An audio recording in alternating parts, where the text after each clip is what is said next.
Picture yourself as Taijiro Aoki. You stand on Akagi's flight deck. The morning sun beats down. June 4th, 1942. 10:20 hours exactly. 6 months of victory stretch behind you. Pearl Harbor feels like yesterday. The Indian Ocean campaign was a masterpiece.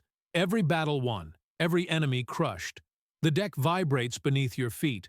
Below, mechanics prepare the final strike. Today ends American resistance in the Pacific.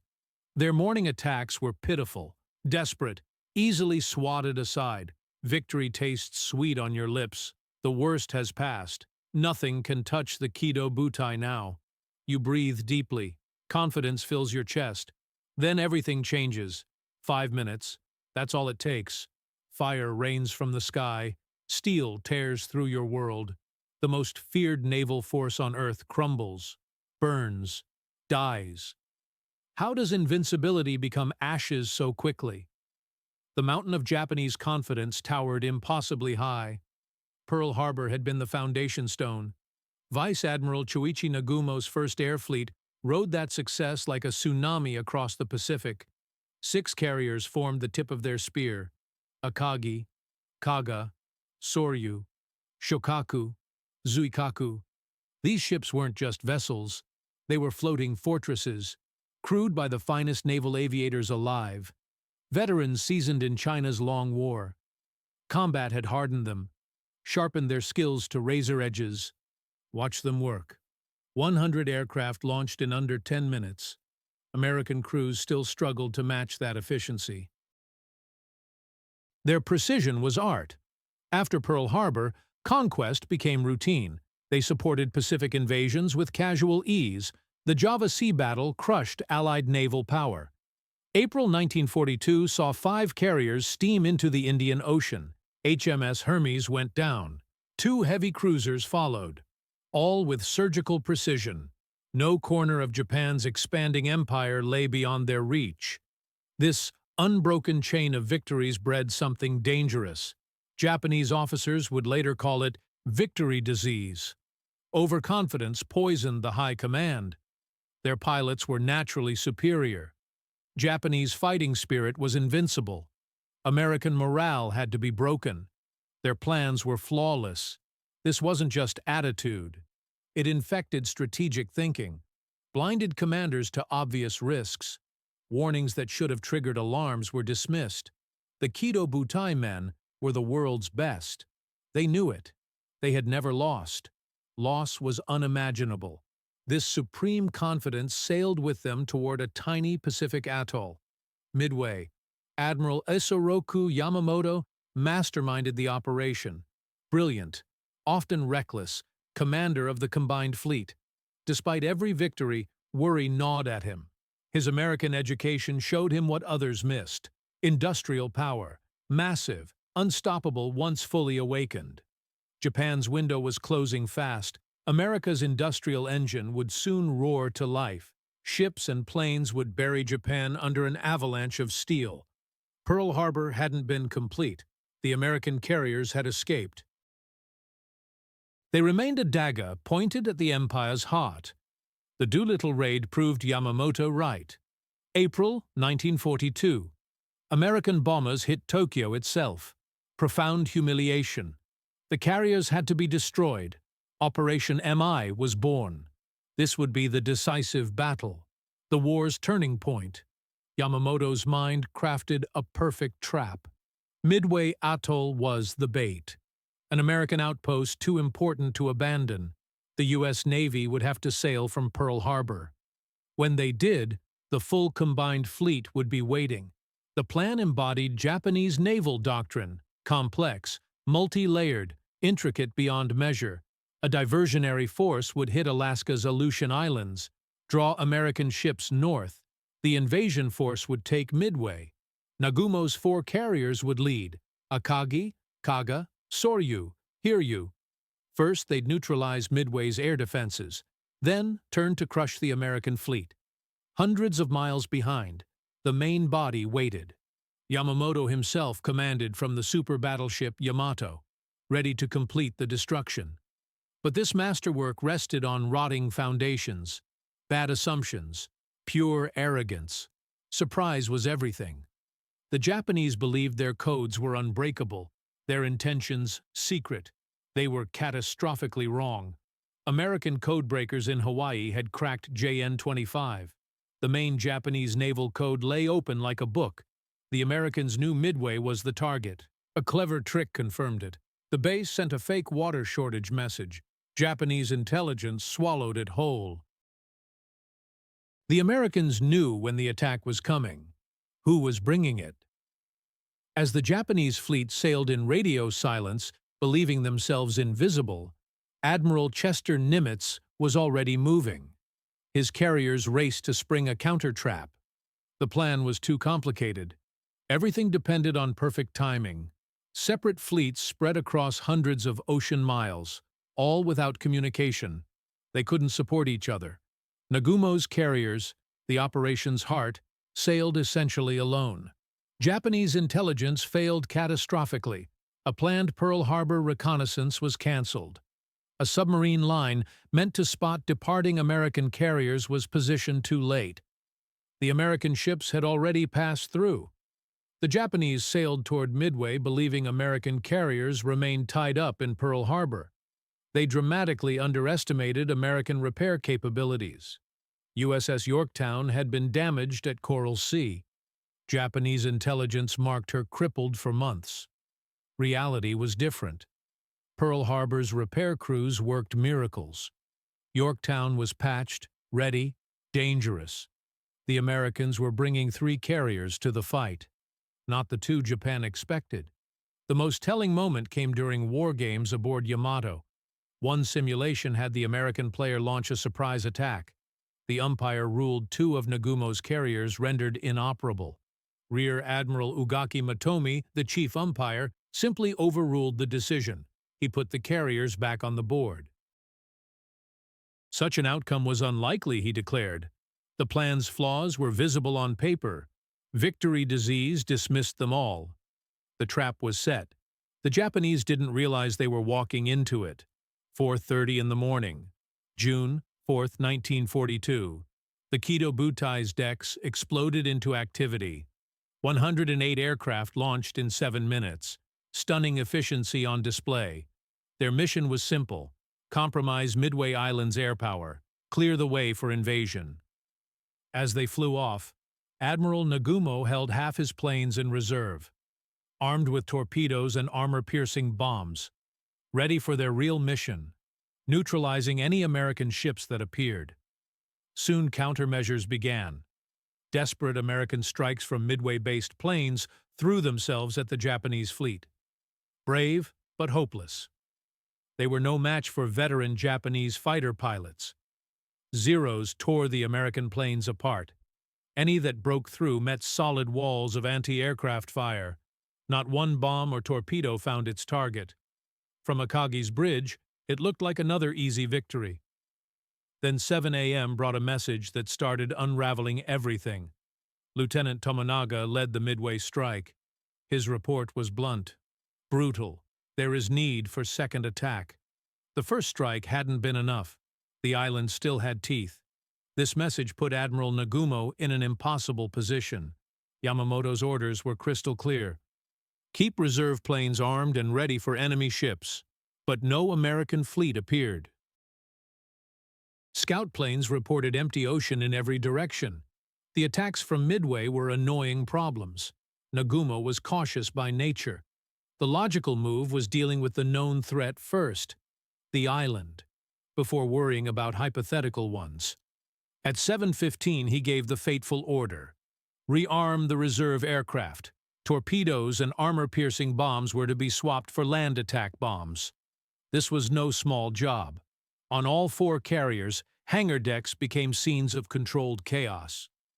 Crews wrestled heavy torpedoes off planes, wheeled up high-explosive bombs. It was laborious work. Could take over an hour. The decks became dangerous jumbles. Armed planes, bombs, torpedoes, fuel lines everywhere. Just then, the situation changed again. 7:28. The scout plane from Cruiser Tone sent a shocking message. It had launched 30 minutes late, a crucial delay. Now it spotted 10 enemy ships. Stunned silence fell over Akagi's bridge. Nagumo immediately shot back new orders. Prepare to carry out attacks on enemy fleet units. Leave torpedoes on those attack planes which have not yet been changed to bombs. This only made hangar deck chaos worse. Then 8:20 brought the nail in the coffin. The scout pilot radioed again. Enemy force accompanied by what appears to be an aircraft carrier. The hunters had become the hunted. The real target was here. On Hiryu's bridge, aggressive Rear Admiral Taman Yamaguchi urged immediate action. Launch whatever they had right now. Hit the Americans before they could hit back. But Nagumo hesitated. His by-the-book training took control. Japanese doctrine demanded fully coordinated strikes with fighter escort. To launch now meant sending bombers piecemeal without adequate protection. His first strike force was returning from Midway, low on fuel, needing to land immediately. Carriers couldn't launch and recover simultaneously. Nagumo faced an impossible choice: launch a weak, hasty attack now, or recover his planes, organize a powerful coordinated strike, risk getting hit first. He chose to wait. It was logical, doctrinal, fatal. As Japanese carriers turned into the wind to recover planes, their flight decks were blocked. Just then, a new wave of American countermeasures began. 3 torpedo bomber squadrons from American carriers found the Kido Butai. Flying low and slow and obsolete TBD Devastator planes, they were savagely mauled. Of 41 planes, only a handful made it back. They scored no hits. But their sacrifice wasn't meaningless. They dragged the Japanese fighter patrol down to sea level, pulled them completely out of position. By 10:20, as the last torpedo attack faded, the Kido Butai's decks were finally ready for counterstrike. On Akagi's bridge, relief was palpable. They'd weathered the storm. Now it was their turn. The time was 10:20 a.m. On flight decks of Akagi, Kaga, and Soryu, pilots sat in cockpits. Engines sputtered to life. The ships began turning into the wind, preparing to launch their strike on the American fleet. They were at their most vulnerable moment. They had absolutely no idea. The relentless torpedo attacks had pulled their protective fighter screen down to the waves. The skies above them were wide open. Without radar, they were flying blind. At 10:24, a deck officer raised a white flag. Signal the launch. As the first Zero fighter roared down the flight deck, a lookout scream cut through the air. Dive bombers. Out of the sun, from nearly 20,000 feet, 3 dozen American SBD Dauntless dive bombers appeared as if from nowhere. They were from Enterprise and Yorktown, arriving completely undetected at the perfect moment. For the men on the decks below, there was no warning, only the terrifying scream of diving planes. The attack was swift, brutally precise. First bomb slammed into carrier Kaga, one hit the bridge. The captain and his command staff were gone, but the fatal blow was a 1,000-pound bomb that crashed through to the upper hangar, packed with fully fueled and armed planes. A chain reaction of secondary detonations erupted. The carrier became a raging inferno. Simultaneously, Soryu was hit by bombers from Yorktown. 3 bombs struck her. Just like on Kaga, one penetrated to the hangar deck, ignited waiting planes and fuel. Within 20 minutes, the ship was a lost cause. Flagship Akagi took only one direct hit. But it was enough. The bomb plunged into the upper hangar, right in the middle of armed torpedo bombers being readied for the strike. The effect was devastating. The tightly packed hangar became a giant fireball. Admiral Nagumo stood in shock, staring at flames consuming his fleet. His staff practically dragged him off the burning flagship. In 5 minutes, the Kido Butai's heart was ripped out. 3 of Japan's finest carriers were burning wrecks. Japanese obsession with offensive power meant their carriers had poor damage control. The practice of storing fuel and armed planes in enclosed hangars proved a fatal design flaw. But the fight wasn't over. Not quite. One carrier, Hiryu, commanded by fiery Rear Admiral Taman Yamaguchi, had been further north. She escaped the attack. With 3 other carriers burning, Yamaguchi immediately ordered a counterattack. His planes found the American carrier USS Yorktown, hit her with 3 bombs. A second strike from Hiryu found the damaged Yorktown again, put 2 torpedoes into her. Japanese pilots returned, believing they'd neutralized 2 separate American carriers. It was a final defiant act. American scout planes found the lone Japanese carrier. Late that afternoon, dive bombers from Enterprise found Hiryu, slammed 4 bombs into her. By the next morning, the last of Nagumo's carriers was gone. The sword of the Imperial Japanese Navy had shattered. As sunset fell on June 4th, the Pacific was lit by funeral pyres. The carriers Akagi, Kaga, Soryu, and Hiryu, plus heavy cruiser Mikuma, all going to the bottom of the sea. But losing ships was secondary to losing men. The final toll was staggering. Over 3,000 Japanese officers, sailors, and technicians were lost. Among them were Japan's most experienced combat-hardened naval aviators and maintenance crews. These weren't just pilots. They were the irreplaceable core of Japan's naval air power, an asset their training programs and industrial base could never replace. The United States, on the other hand, was just getting started. The defeat was so total, so shocking, that the Japanese government went to extraordinary lengths to cover it up. The public was told Midway was a great victory. Survivors were brought back to Japan in secret, quarantined, forbidden from speaking about what really happened, even to their own families. To hide the truth, lost ships were kept on the Navy's official roster for a time, their status shrouded in bureaucratic silence. This culture of denial meant the Imperial Japanese Navy never had an honest reckoning with its failures. The doctrinal flaws, the terrible intelligence, the rigid planning, none were properly addressed, because admitting to them meant admitting the scale of the disaster. Midway was the undisputed turning point of the Pacific War. In one day, Japan's offensive power was compromised. The strategic initiative was handed to the United States. Never again would the Japanese Navy launch a major offensive. The defeat set the stage for the difficult war of attrition in the Solomon Islands. It began with American landings on Guadalcanal just 2 months later, a war Japan could not win. The story of Midway from the Japanese side is a harsh lesson. It's a story of how a force at the absolute zenith of its power, blinded by success and convinced of its own invincibility, could author its own downfall. An overly complex plan, a fatal underestimation of the enemy, a moment of indecision at the worst possible time. These doomed the finest carrier fleet in the world. 5 minutes of terror over the Kido Butai on June 4th didn't just cause the loss of 4 ships. They compromised the ambitions of an empire.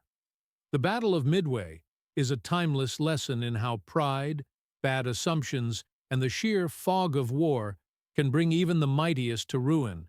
It's not just a story of ships and planes. It's about human decisions and fatal flaws that sealed an empire's fate. The moment when victory disease met reality, when overconfidence collided with American determination. The burning carriers lighting the Pacific sunset weren't just ships sinking. They were the funeral pyres of Japanese naval supremacy, the end of an era, the beginning of Japan's long retreat across the Pacific. From that moment forward, every battle would be defensive, every victory Pyrrhic. The initiative belonged to America now, and America would use it to devastating effect. The 5 minutes that changed everything began at 10:24 a.m. They ended with the Japanese Empire's death sentence written in smoke and flame across the Pacific sky.